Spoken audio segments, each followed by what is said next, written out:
Stories are the most powerful thing on earth. They are literally life and death. Wars are waged based on the story of who is the hero and who is the villain. You are the result of a story your parents told each other, the one-night stand, the soulmate, and friends who became so much more. Life and death. So wouldn't you like to understand them better, these stories? How Story Works, an elegant guide to the craft of storytelling by Lani Diane Rich, demystifies stories and helps you understand why you love what you love, why you hate what you hate, and why prologues are almost always a bad idea. How Story Works by Lani Diane Rich. Available on Amazon in ebook, audiobook, and paperback form. Get your copy today.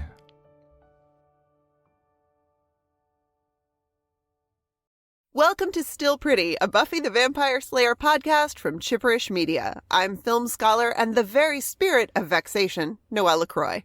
And I'm story expert who wonders what possible catastrophe came crashing down from heaven and brought this dashing stranger to tears, Lani Diane Rich. And we are here today to talk about Fool for Love, the 7th episode of Season 5. Fool for Love aired on November 14th, 2000, and was written by Douglas Petrie and directed by Nick Mark.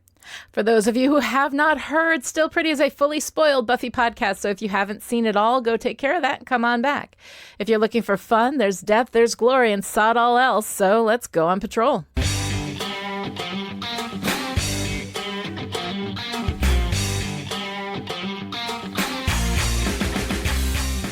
In Fool for Love, Buffy gets staked in the torso by a garden variety vampire, and Riley steps in and saves her, taking over patrolling with the rest of the Scoobies while Buffy goes to research Slayers with Giles, trying to find information on the final battles and why those Slayers lost. I realize that every Slayer comes with an expiration mark on the package, but I want mine to be a long time from now, like a Cheeto. When Giles tells Buffy that the Watchers are in too much pain to give detailed accounts of how their Slayers died, she realizes that there is someone she knows who can give her details for at least 2 final battles. Spike.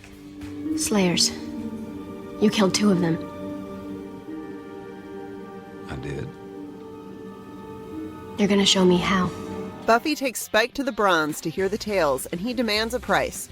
Bad beer and spicy buffalo wings. Then we go into flashback of Spike before he was turned, when he was just William, a nerdy, awkward romantic in late 19th century England.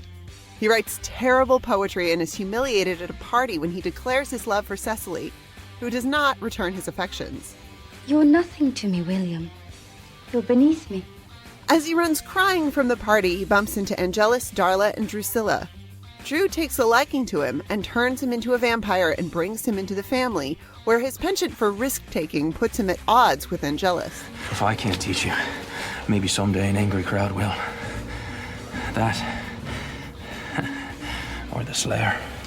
What's a Slayer? In the present day, Spike uses his story to instruct Buffy. He tells her of the first Slayer he killed during the Boxer Rebellion.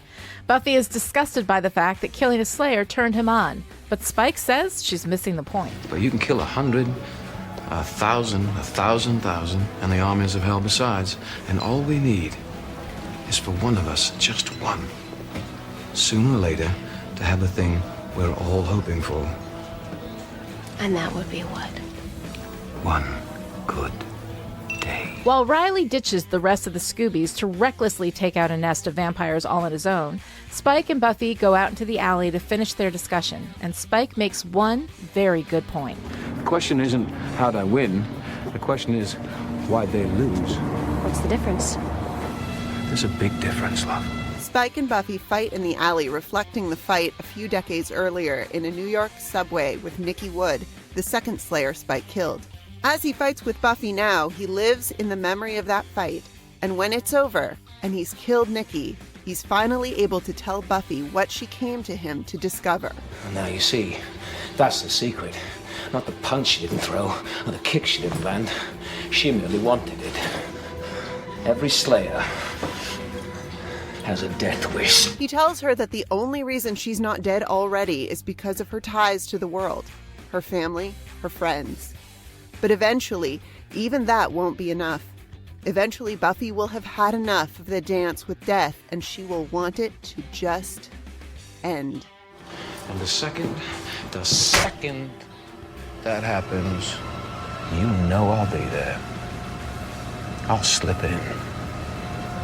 Have myself a real good day. Buffy tells him to leave, but Spike taunts her, begging her to hit him, to hurt him, to do the dance with him. He says he knows she wants to.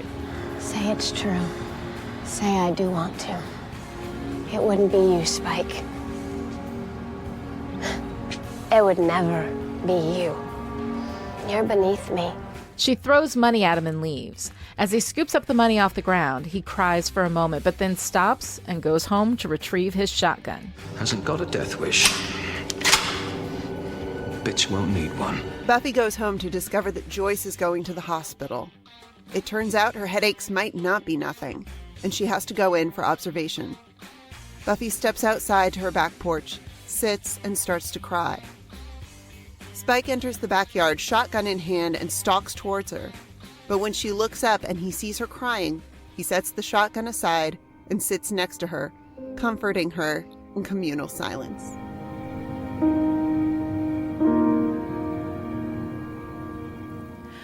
All right, Noelle. So here we are at Fool for Love, and I'm going to put all my cards out on the table. I think this is my favorite episode in all of Buffy. There's Damn. so much. No, I'm serious. I am Really? playing for keeps on this one. Yeah, Okay. I love this episode. I mean, partially it's because of the Spike of it. You know, the way we see both his vulnerability, his weakness, his strength. I've never seen a character be so scary at the same time as also vulnerable and goofy and silly and everything. And Spike just, I mean, clearly we've all had this conversation. Everybody's heard me say, I just love Spike. But I also love the way that this episode is built. I was trying to think about what it is that kind of like the idea that encompasses what kind of episode this is. Like in television, we have different kinds of episodes. Like you've got your bottle episodes, your musical episodes, your very special quote unquote episodes, you know, that kind of thing, right? But this also feels like that, but I couldn't quite put my finger on it. And so I was trying to come up with the idea. And I think that what I'm trying to express, although again, this is nascent and I'm not sure about this idea, but the idea of the short story episode, right? That this is an episode that that presents itself almost like a short story, almost like an entire narrative unto itself. That if you watched only one episode of Buffy and this was it, you would leave with an entire story. You would leave with an entire story arc. You would be seeing, you know, Spike and what's going on with him and how he's moving through all of this. You would know everything that's happening without anything having to really be explained to you. But it also subverts and completely abandons the typical style of the standard episode of that television show. Like every TV show has a certain rhythm to its dance, and it does the same rhythm pretty much every week, you know, with some exceptions. But when you have an episode that sort of steps outside of that rhythm, that steps outside of that space, that does something aesthetically different, the way that we do when we hit our final movement in this, when Spike is half fighting Nikki Wood in the past and half instructing Buffy in the present. We are kind of violating our standard structure and doing something different, doing something kind of artistic. And I think that there's an artistic element to the way in which it's deviating from the standard structure for that TV show, I think also contributes to it.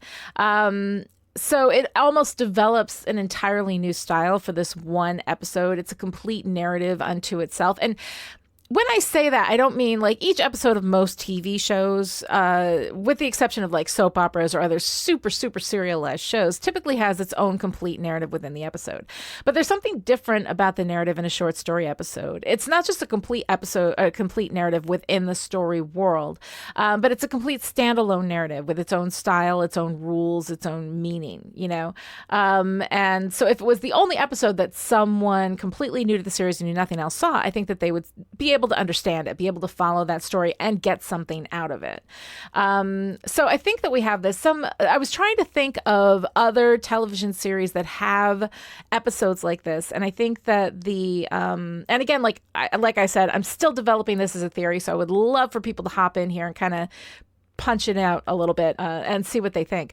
But the House episode 3 Stories, for those who are familiar with the television show House, 3 stories in the first season, I think, does this.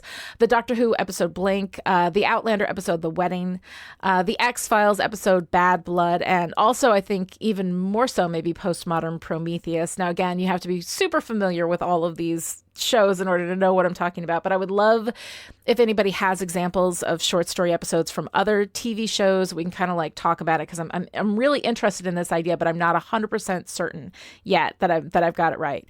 And we do have episodes within Buffy that kind of do stray from the standard, but they don't necessarily meet all the requirements of the short story episode. Like Hush is not a short story episode. It is highly stylized. It's got a very artistic aesthetic, but it still kind of lives within the story beat structure of a typical Buffy episode. And if you haven't seen the rest of Buffy, a lot of that episode would go over your head. The Zeppo is not a short story episode. It goes outside of the typical structure or POV of a standard Buffy episode, but you definitely won't understand it without knowledge of the rest of the series. And it's not that highly stylized. It's just a shift in POV. So I'm still working on this idea. Would love to hear feedback from people. But I think the Fool for Love fits that requirement for me, the short story episode. Okay, does any of that make sense? This is you're one of the few people I've talked to about it. It makes total sense. Okay.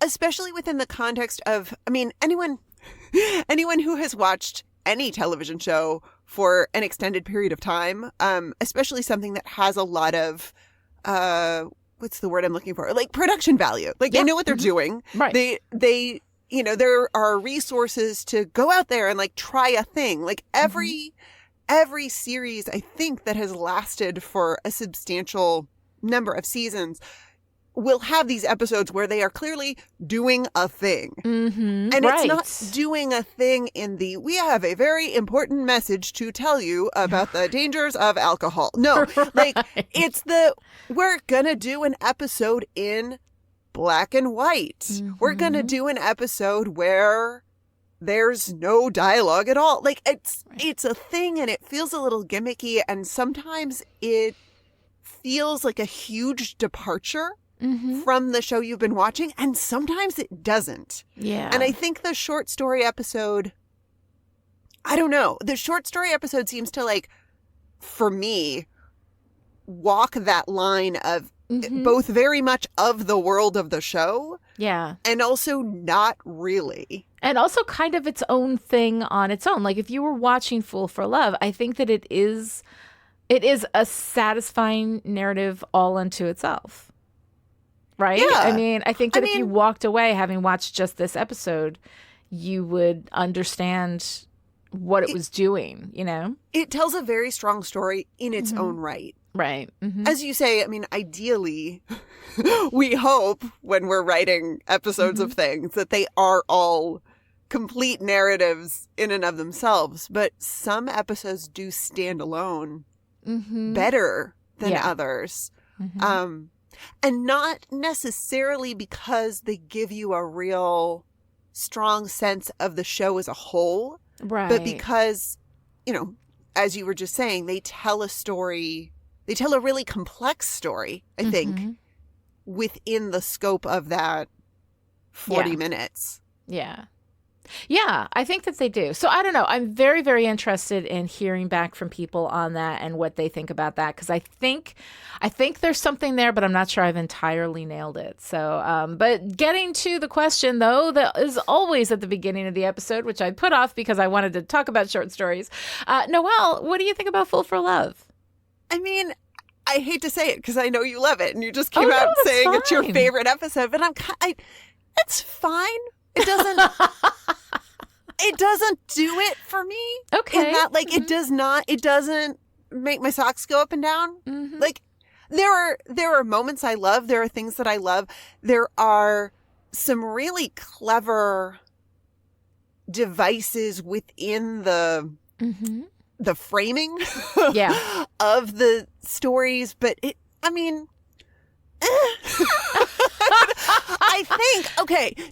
think part of it, because I do love Spike, and I am often, not always, but often interested in seeing how characters became who we know them to be, in the present. I missed the goofiness from Spike. Okay. There wasn't enough of that, I will make the Slayer's neck my chalice, and then he turns and drops out of frame. Like that for me is what I come to Spike for. Okay. And I don't see a lot of that here. I mean, there's some of it.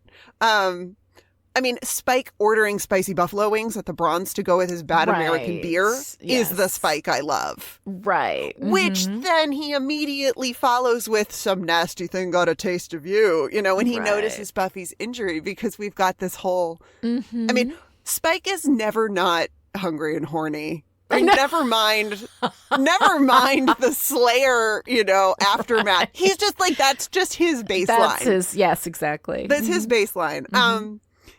And we get Spike and food, which I really appreciate. Yeah. And we learn that Slayer's blood is supposedly an aphrodisiac, which, well, of course they're going to say that. I think maybe it's the placebo effect in full effect, but I'm not a vampire yet. Right. So, yes. I don't know. But I think it's interesting that one of the first things we see Spike, when he is still William, do is he turns down an hors d'oeuvre because he's writing. Right. And it's those little like clues to character, because Spike now would not turn down food. No. At all. He doesn't need it to for live. somebody who doesn't need it. Exactly. Like, I love Spike's hedonism, because everything is about pleasure for him. Yeah. It's really great. No one's narrating on an empty stomach. Right. It's like, dude, you won't even gain any nutrition from those spicy buffalo wings. Right. You just enjoy them. Right. Which is why I enjoy you. Exactly. Really. And then, of course, as a little, like a weird but okay parallel to that, we have a bag of chips that Xander and Willow share on patrol, which is practically a character. It is kind of adorable. Okay, is that stalking through the graveyard with Riley and Anya and Xander and Willow? It's Scooby-Doo. It is. It is just an episode of Scooby-Doo. It is very Scooby-Doo. Yeah, the stuff that's going on with Riley and the rest of the Scoobs, in this episode is almost not even. It's basically two scenes, right? They go in, they find the nest, they decide to leave, and then Riley goes back and blows them all up and does this incredibly reckless thing, right? Yeah. So we've got that sort of moving in the background in two beats of, not even a short story, like just a vignette almost, So that's kind of interesting, what's happened. But everything else in Fool for Love, what's going on with Spike and Buffy is so overwhelming and prevalent. Like, it's so easy to forget that Riley was even there, which honestly is the situation for me in most episodes. He's really there. Like, I was sitting here going, why is Riley even there? But he's there because he's the anti-Spike. Yeah. Right? the first line after the previously on is Buffy saying, it's probably none of my business, but I just got to ask. Yeah. So we open with this idea of like like a question and answer almost. And then the final fights of the former Slayers are her business. But what she gets is Spike's emotional life, which is not really what she asked for.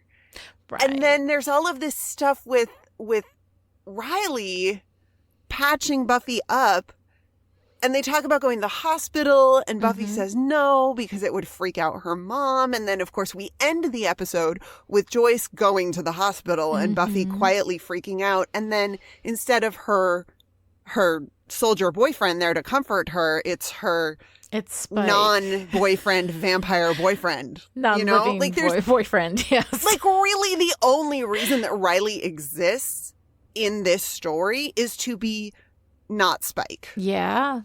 Yeah. I mean, why else is he there? I mean, the title suggests that, like, maybe he does the reckless thing with a grenade because he's just so in love with her, but he's not there long enough to really, I don't know. Well, he does the reckless thing with the grenade because there may be some sense that he's got a death wish too. I mean, I think we're going to see this as we move through the season and we get to, Riley letting vampires feed on him, right? That there is, he is experimenting with vampires. He's experimenting with darkness. I think that because we talk about, Buffy, like that it's the power, it's the supernatural power in the vampires and everything. But I think that what's underneath that is this idea that it is, and also I reject the idea that Buffy's got a vamp thing, or that she only likes super powered men, I think that maybe there is a little bit of that darkness, though. I think that maybe there is something in that darkness that Riley is the antithesis. Like, the whole reason why she started dating Riley is because he was supposed to be Joe Normal, right? Right. And Riley now is looking at that darkness. But the thing that annoys me about Riley, and I know that is a sentence I say every week. Take a drink. Right, exactly. This is our drinking game. But please, drink water and hydrate and make it good for you. But the thing that annoys me about Riley, is that he's blaming Buffy for this need for him to, it's because I love you so much that you make me crazy, that it's about Buffy, that he's having this dance with darkness, and that part of his personality, and we could be doing the same thing. And if this dance with darkness was about the fact that he had been brainwashed and drugged by the people that he trusted, that he doesn't seem to have any family left. I don't know where his mom and pop are in Iowa. I don't know what the hell's going on with, here he is, this Iowa farm boy, and family is no part of his life at all. I think the isolation from his former life, his inability to fit into Buffy's current life, trying to find, if we had Riley struggling with his identity the way we had Giles struggling with his identity in season 4, I think I could really get into even this stuff that Riley's doing, Dancing with Darkness, but it's always about Buffy. It always feels like it's supposed to be her fault or her responsibility. And Buffy's got a problem in the Riley thing too, in that she will not, talk to him, which, by the way, in a relationship is a thing that you have to do. If you are not communicating, then it's dying. A relationship lives on communication the way a plant lives on sunlight. If you do not communicate, that relationship is going to die. And so they're not communicating. They're starving the relationship. There's all of that. And Buffy is definitely responsible for that. But the idea that he has to do this dance with darkness because she won't want him unless he's super powered, or all of this kind of stuff always comes back to her, and he always blames it on her, and it just annoys me. Yeah. And we get none of that. We get none of it in this episode. He is just, I don't know. He's just there to be kind of a break from Buffy and Spike. Exactly. Because we're clearly setting up Buffy and Spike. I mean, we've been setting up Buffy and Spike, but come on, guys. I don't know. Does it feel obvious to you at this point that this is what they're doing? I think so, yeah. Do they know that this is what they're doing? I'm so curious about the behind the scenes. Not that curious, they're setting up Buffy and Spike as a romance? Yeah. Yeah. Oh, yeah. I'm not curious enough to read interviews with people about how soon they knew they were doing this. Do research or anything. Yeah, no. Yeah. I mean, I think that it's clear in the text of that. I don't think you need to read up, but it's clear that they're building up Buffy and Spike as romance, at the same time not making Spike into a he's okay now because he's got a chip in his head. They're actually, I think one of the things I really like about the Buffy and Spike thing is that, first of all, I feel like Buffy, the only man that Buffy has ever been completely honest with is Spike. The only man that she communicates clearly with is Spike. And that's because she's not trying to tiptoe around his tender, fragile boy feelings. She's not trying to impress him She's not trying to impress him. She's not trying to, There's all that. And honestly, I think that makes Spike one of the healthiest relationships that she actually has, because she is herself with Spike in a way that she's not herself with any of the men that she's been with. So I find that really interesting. I like the discussion of a chip in your head doesn't make you good. The fact that you fight on the side of good doesn't make you good. If that's the only option and you're addicted to violence and that's the only way that you can fight, you know? But I like what they do with Spike, because it does open up a space for all of these really complicated questions, not to mention the questions about, like, why do we love this guy? He's clearly evil. He's always evil. He has to keep reminding us that he's evil, you know? And yet we are...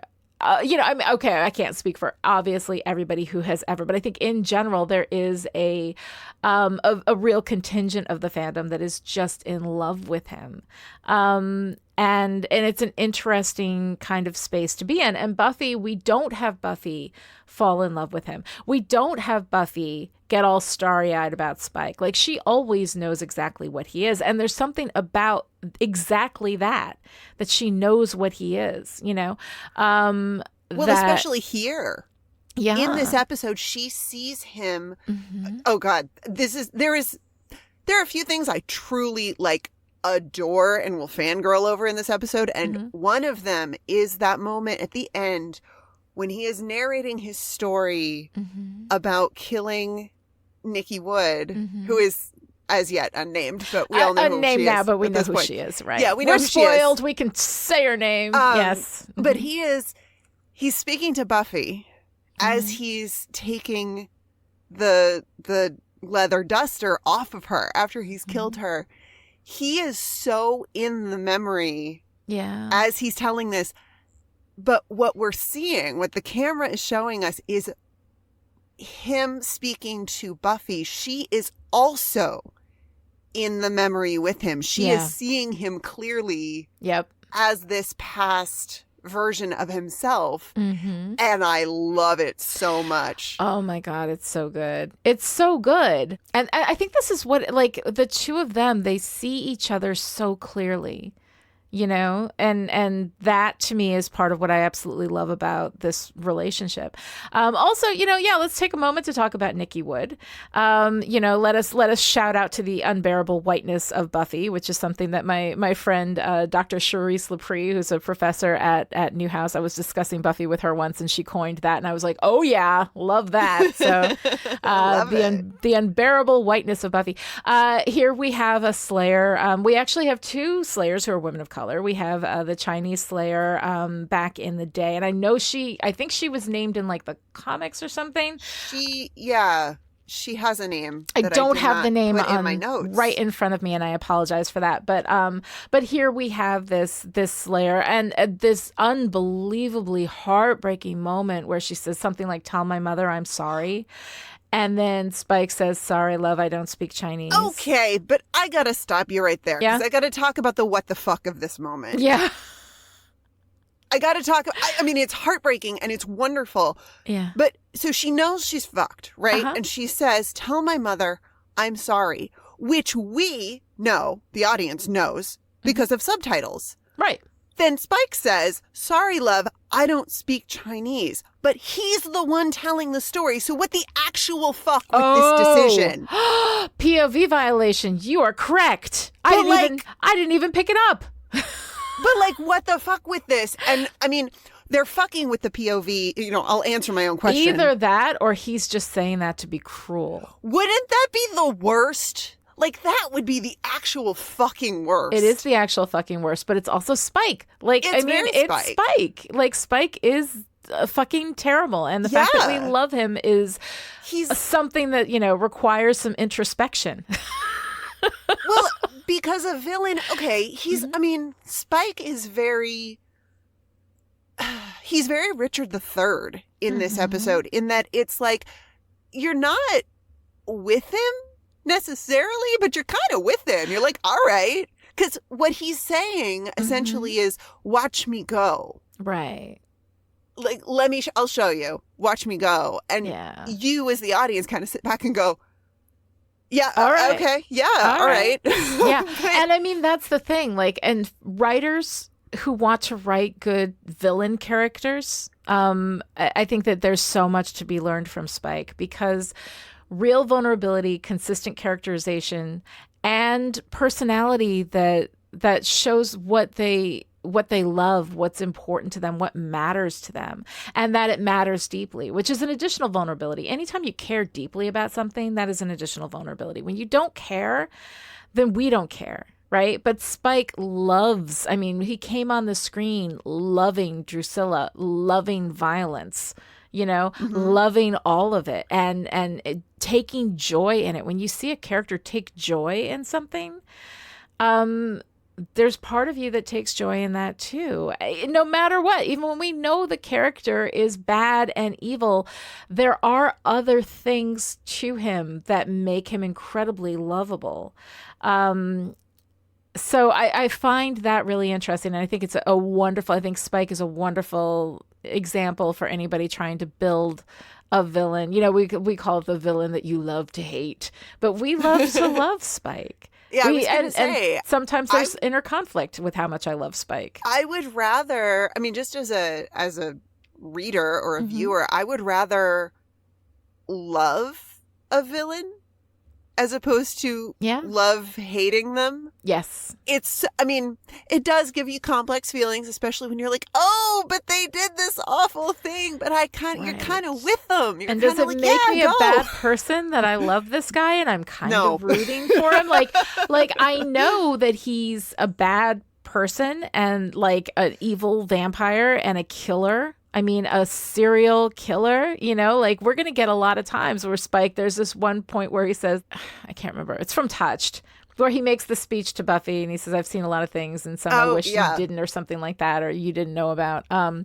And he's so complex and so dark, and yet there is this wonderful excitement and vibrance and life to him. He has more life to him than Riley has, and that's what makes him so compelling and so interesting, and building a character like that. And especially this character around whom we can have such complex conversations. Like, is the nature of good just doing good and fighting on the right side, regardless of what you would do if you weren't controlled? Like, we know that's not the case. Like, the fact that he's fighting on the side of good is because of two selfish things. One, he has no choice and he wants the violence. And two, he wants Buffy.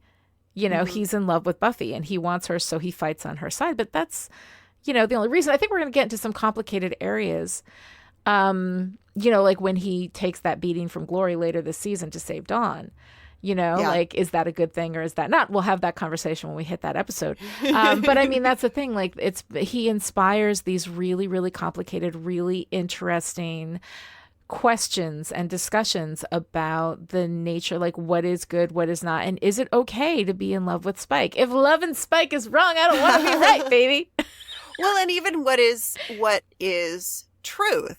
Yeah. Right? Because we have heard that he gets his nickname because he tortured his victims with railroad spikes and he's William the Bloody. Right. And then in flashback, we hear he's called William the Bloody because of his bloody awful poetry. Bloody awful poetry. And, his smarmy, snarky frenemy is like, I'd rather be tortured with a railroad spike than listen to, like, what is true about this character who at this point we actually know quite a bit about, or we think we do. Yeah. It's a fascinating character study in the self-made man, if you will. Right. Because self-made vamp.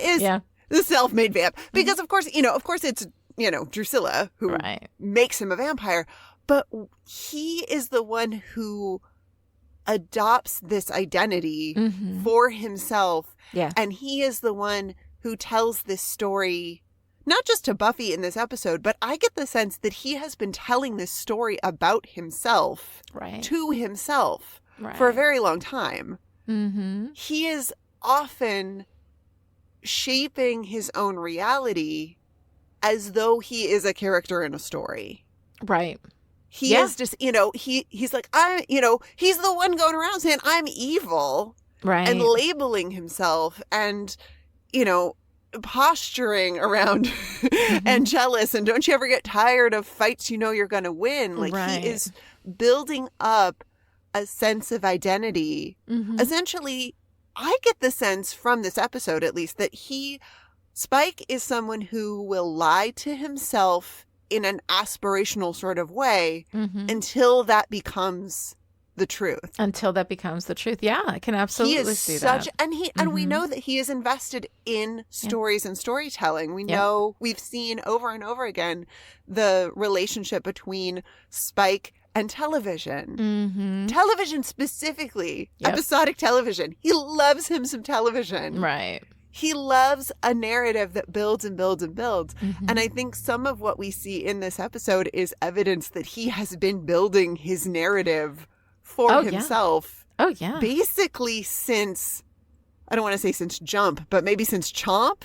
Since, Well, yeah. And it's really interesting, too, because we see who he was before. Yeah. The very spirit of vexation. I'm going to turn away these hors d'oeuvres. I prefer not to think of such dark, ugly business at all. And getting killed made me feel alive for the very first time. He is. It's funny because who he was before Drusilla turned him, was, kind of this milquetoast, mediocre, He's man not very living with his mother. interesting. He's not very interesting. He's not even good at the poetry, And then, and this is the thing, like what happens when you're very good at a very bad thing, right? He becomes a vampire and he's good. He's good at being evil. He kills And two he slayers. likes it. And he likes it. Because it's embodied in a way that writing poetry and going to these parties isn't. Right. I mean, that's my read. Yeah, no, I think you're absolutely right. I think that he is essentially hedonistic. He is materialistic in the sense that he is about like physicality, Well, I think Drusilla turns him on to that physicality in a way that he maybe didn't want to acknowledge beforehand. I imagine Drusilla was the first sex he'd ever had. Well, that scene too where she approaches him in the alley, like, you'll not be getting my purse. Well, they're both playing it like he has the world's most obvious boner. Like, they're both, it's so clear. Like, it is so clear what is going on off screen. Oh, yeah. That he's obviously just like cannot even, with his physical attraction to this woman. And she's so forward in a way that he wants to be. Right. You can see, because he's that kind of, held back. I just wanted, my feelings are real, but and my heart is bulging. It's like, know. Girl, no. Oh, my God. But when Drusilla says effulgent, right? When she picks up on that with her little psychic powers, the idea too that Spike, when we see him as William, I think that he knows there's something in him, that is truly special, but nobody else sees it. And Drusilla sees it. She chooses him, like that dude of the people in the world to choose to make a vampire. That dude, like nobody would think, but Drusilla saw in him, this thing that probably he knew was there, but had no idea how to, well, he doesn't know how to access it. Right. Or how to present it, how to use it, So she sees in him something that is truly him, is his real self, unlocks that for him by making him a vampire. And then there he is, living the life. And it's really interesting. I also love the insight that he has into into this question of Buffy's, right? The question isn't how did I win? The question is why they lose. This idea of this dance with death, that every slayer is a little bit in love with it. And then eventually there comes a really good day. It's just right place, right time when that Slayer was tired of fighting. And I found that I love that whole idea. I love the way it's presented. I love the way he tells that story. I love the way he builds up to that essential meaning in the story. And the way that Buffy knows that it's true, which is why she gets so pissed off at him. I love Buffy having all of the feelings about Spike. Yeah. It's great. Mm-hmm. It's great. I know I say it all the time, but especially because it's TV. These are young actors, things that, I mean, I think we have moved beyond this some, but in the past, people will go, yeah, whatever. Mm-hmm. You know, young actors on a TV show. But damn, them some acting chops. Yeah. I mean, she is horrified and heartbroken and disgusted and Curious and also called out. Like, you can see that, oh shit, kind of like, well, he knows. He knows her better than she knows her. I don't think that she consciously understood, like, knew what he was saying to be true. I think that she denied it. But as soon as he says it, it's textual, you know, and she has to look at that. Well, and we've all had that experience, I think, of you have an experience, but you haven't really articulated it in words, or you haven't, you know, really processed it or broken it down. Right. And then someone says the thing and you go, oh, shit. Exactly. Wow. Okay, that's right on. That moment of being told, Someone you know. said the thing. Yeah. Yeah. Yeah. Someone solidified this concept that I wasn't quite sure, you know, but now they've solidified it for me. They put it into language, you know, and then once it's there, and then she has no choice but to deal with it, which is why she's so pissed off. But I especially love, too, the way that she takes the most painful moment of his whole story for him. You're beneath me, from Cecily, who we will later see as Halfrek. She's actually a vengeance demon. Delightful. Which I really, really love. Delightful. But you're beneath me, you know? And then when she says to Spike, you're beneath me, you know? Yeah. That's a big freaking deal, you know, for her to say that to him. And she specifically takes that one hurtful moment and then just like grinds salt in the wound. And that moment, I mean, I really kind of love it. And then when he's crying on the ground and then he looks up and he gets this, you know, rage in his face, like this hatred, it's scary. It's wonderful, but it's also scary. And I just think beautifully expressed. And then the shotgun of all the ridiculous fucking things. I'll have a headache for a couple of weeks, but she'll be dead a lot longer than that. Yep. And fucking Harmony, like, she what is are so you doing? gonna kill you. Oh my god, I know. I love Harmony. Harmony is my favorite. Any little inkling of Harmony just being her Harmony self. But again, you know, but she's also like, what the hell do you think you're doing? She's completely gonna kill you. Yeah. But of course, Spike is, you know, when Spike is on a tear, then Spike's on a tear, and that's just how it's going to go down. No stopping him, you know. Yeah. But I love that when he walks, you know, it stalks into her backyard, right? And also Buffy's backyard, we don't see a whole lot, but I mostly associate it with the events of Seeing Red in season 6, you know, when Warren comes in with a gun and causes all manner of havoc. So Buffy in her backyard, this guy's walking up with a shotgun, and then he sees her face. And it just, like, he just shuts, it's done. It's off.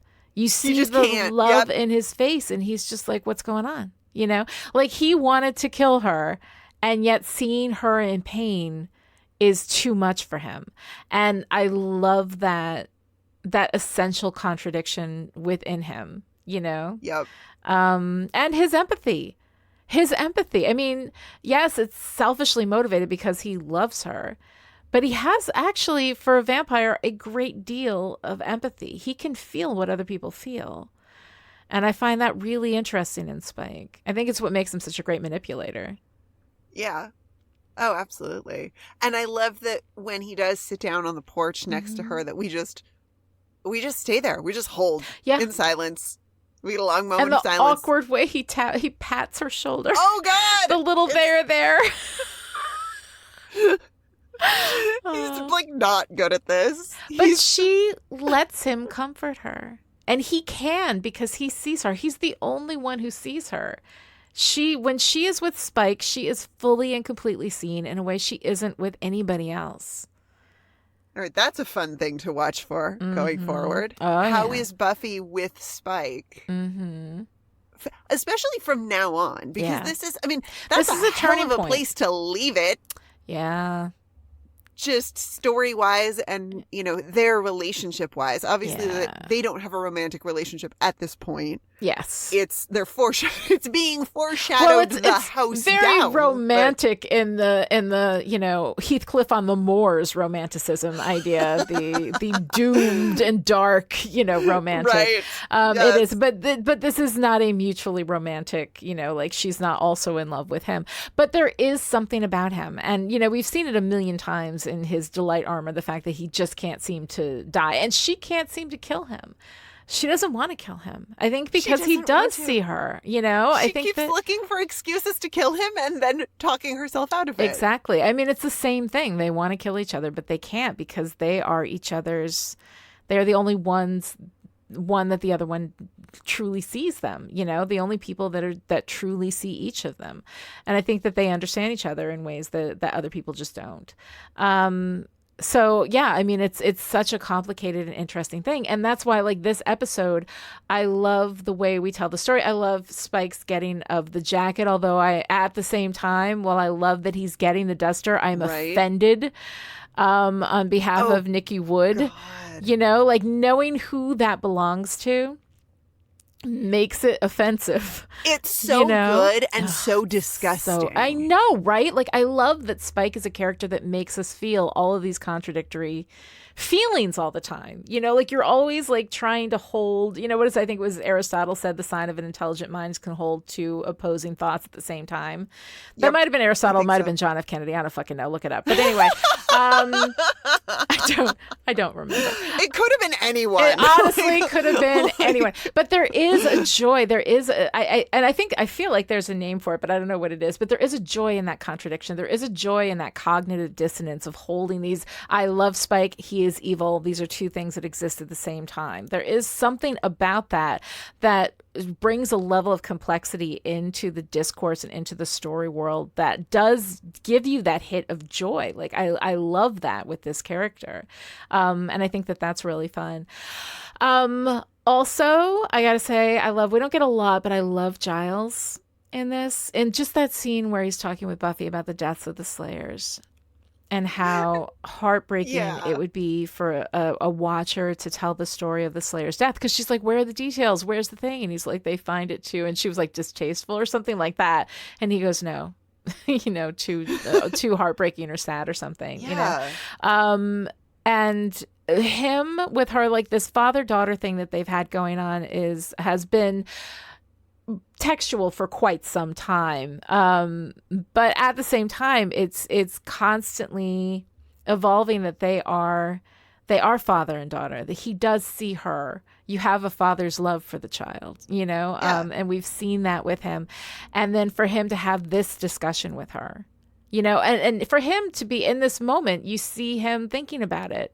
The day that he's going to have to write about Buffy's death. Right? And of course, we know that that's coming at the end of this season, It's a tough thing to have to think about. Yeah. And he, again, I mean, the acting on this show, it's not news to anybody. But I know. It's fantastic. Phenomenal. But yeah. in that tiny little moment to communicate so much about his relationship to her as a person and to his role as a watcher and the history of all of the, it's great. It's so good. And the thing is that most parents, most of us walk through life with the presumption that we will go before our kids. And the idea that imagine that it was the other way around and that you knew that you were likely gonna, outlive a child. Like that experience, I can't even imagine the devastation of that and what it would feel like knowing that was likely in your future. And it's pretty horrifying. It's pretty horrifying. And to see Giles kind of wrestle with that quietly in the background of the scene that is supposed to be about Buffy trying to figure this out, I think it was just really beautifully played, especially because we are seeding, what we're going to have to deal with at the end of the season. Right. And anybody at this point who was watching it and didn't know that Buffy was going to die at the end of the season, which was me, I was like, no way. I can't even imagine. They're not going to kill Buffy. I was shocked by the gift. Shocked. But if you go back and you go through the season, you can see that clearly that is what they're leading up to. They're setting it up. They are absolutely setting that up. They are setting that up. All right. So, Noelle, what are you wearing this week? Okay, so I'm not going to pick apart the period fashion, except to note that the wigs are practically a character in this episode, and some of them are more fully realized characters than others. Yeah. Let's just leave that at that. What I want to focus on for a moment is actually the vampire who gets Buffy with her own stake at the beginning. Yeah. He is this very 80s rocker wannabe with his outfit and his fashion mullet. He is a blast from the past. Mullet. It's a fashion mullet. It is. It is. It's like fashion it's mullet. like Whitesnake. Did a member of Whitesnake get vamped? Did that happen? Maybe. I think maybe. I don't know. Yeah. One of those glam rock groups. Yeah. It's some good, flashback hair. Mm-hmm. And the guy himself he isn't much of a character. He is literally unnamed vampire in the credits. Mm-hmm. But he indirectly launches us into our trip down Spike's memory lane. Yeah. I mean, well, and Spike also, right, has that Billy Idol thing going on. You see it very clearly. Oh God, yeah. But he's, and I know that later on, I think it's in season 7, where somebody's like, "Oh, the guy looks like Billy Idol," and she's like, "Well, actually, Billy Idol stole his look from that. Doesn't matter." So we do have kind of this 1980s rocker vibe. That here we have Spike as the bleached blonde, close cropped, spiky hair, right? And then this guy with like the long black hair and like the, puffing out. He's an 80s rocker. 80s rockers, yes. It's a great reflection, yeah. It's a great visual bit of foreshadowing that we're going to be dealing with the past in this episode. Yeah. And some serious costume swagger would be if this guy's look was a reference to 1981 specifically. Yeah. Which would be the year Buffy was born. To get the whole birth death thing in there. I don't think it is, but maybe it is. That would be fun. Wouldn't that be fun? That is very cool. I do like that. All right, so Noelle, what you got for your girl power moment of the week? Oh, not with a girl pal big. Okay, sorry, not sorry. Cecily turning William down. I just love a woman who knows her worth. She's so mean, though. Did she have to be that mean to him? I mean, I guess vengeance demons aren't known for their empathy, but Jesus, that bitch was cold. I mean, it's one thing to be like, I don't think so, but thank you, and I'm very flattered that you would. I mean, thank you. No, what have you? it? But okay, you're beneath but have you me? tried that with a man? Have you ever tried that with a man? Thank you, but no. Yeah. That doesn't usually go over as well as hell no, absolutely not, no. The answer is no. Yeah. I don't know. I think it's a little cold, but I also really dig it. Like when it happens, and I love the way that that Buffy, kind of pokes him in that exact spot. You're beneath me, I love that in both instances, but in the same moment, I'm like, ooh. That's mean. Ouch. Like, why you gotta be so mean, girl? Like, all you have to do is say no. But anyway. All right. So, what's your favorite part? Okay. I'm going to fangirl so hard for a second. Please do. Yes. It's those edits in the subway. Yep. The whole oh God, it's so sequence. Good. Yes. There's a whole Freudian reading I could do here, and I'm not going to do it, except Fuck it. Why not? Oh, I'm yeah. going to do it. Nobody's going to let you get away with not doing your Freudian reading. Come on. No one wants to hear. No one wants Yes, to hear they my do. Freudian Everybody reading wants of- to hear it. Everybody wants to hear it, especially me. Go ahead. So, you know the visual double entendre of a train going into the tunnel? Yeah. Mm-hmm. So, a subway car is a train forever in a tunnel. Is it not? Are you it. saying it's the endless fuck? Well, what I'm saying is that they are fighting / dancing / fucking on this never-ending P&V metaphor that is also underground, Oh my aka God. buried in the landscape of the show, aka the show's unconscious. This is why you didn't want me to go down this road. No, I love it. Keep going. And it's only when the lights go out that Spike gets the upper hand. Uh-huh. The thing that remains hidden is the moment when he wins. Oh. Or according to him, the moment when she loses. Right? Right. And the composition and the editing support Spike's assessment. She allowed it. Mm-hmm. There is no fight, air quotes, reason Right. for them to switch places at that moment in the editing, except to mirror them. Spike Right. is the Slayer. The Slayer is Spike. Their positions aren't that much different, Mm-hmm. which is the point that he's making to Buffy, right? Right. And to suggest the slidiness of identity within this relationship. Mhm.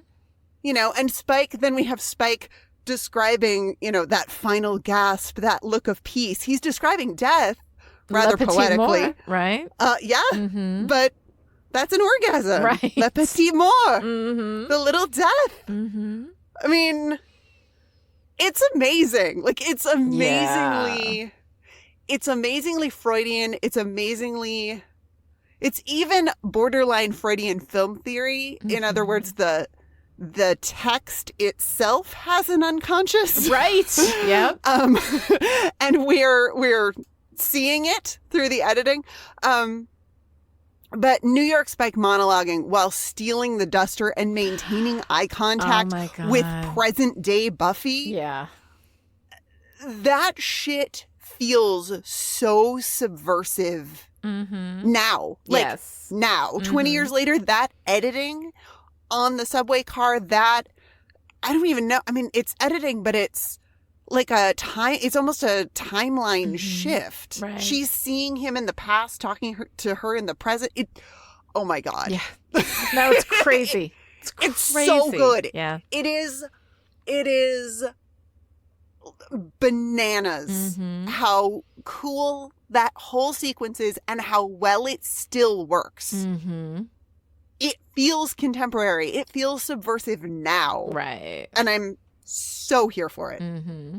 Oh God, yeah, no, it's That's incredible. my favorite part. It's real good. I have to I agree. Like, I think that is amazing. But you took it. So my favorite part, because I will not be without a favorite part in this episode, but I actually really do love that moment when Spike comes into the backyard with a shotgun, where he's just thinking about like killing her, and then he sees her and he sees her pain, and it's done. Like, there's just It's this just done. instant Yeah. switch in his face, and then he sits down next to her and comforts her. And there's something about that moment, and it is that, I don't know, I think that there is a word for it. I think somebody coined this term, but that joy of the cognitive dissonance, you know, that joy of these two things that are complete opposites and yet still exist in the same space. There is something about that that I absolutely love in that moment. And honestly, like, it builds up so much for me, for the reasons why I love this relationship and why I love Spike as a character, because all of that fits so completely into this incredible, like, it is subterranean complexity. There is so much complexity to Spike that makes him so interesting. And I love that moment.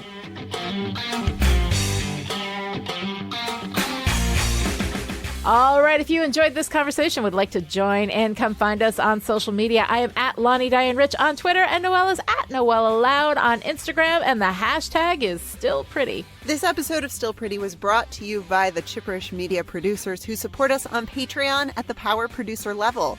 These people are the reason why Still Pretty is coming to you free and ad-free right now. So thank you to our April producers, Sarah, Shelley, Kristen, Alice, Erica, Abigail, and Jonathan. And this week's special message for our power producers: all you need is one good day. To find out how you too can support Chipperish Media, visit patreon.com/chipperish, where I will let you know we do have a stretch goal in which I will have a Zoom meeting. I will invite a goat, and up to 300 patrons can join in. So go ahead, and if you have not yet pledged to support Chipperish on Patreon, now may be the time to do it, because you can make that shit happen. Other ways to show your support: write a great review on Apple Podcasts, tell your friends about the show, or order up a plate of spicy buffalo wings if you're feeling peckish. We will be back next time with Shadow, the 8th episode of Season 5. Until then, I'm the very spirit of vexation. What's another word for gleaming?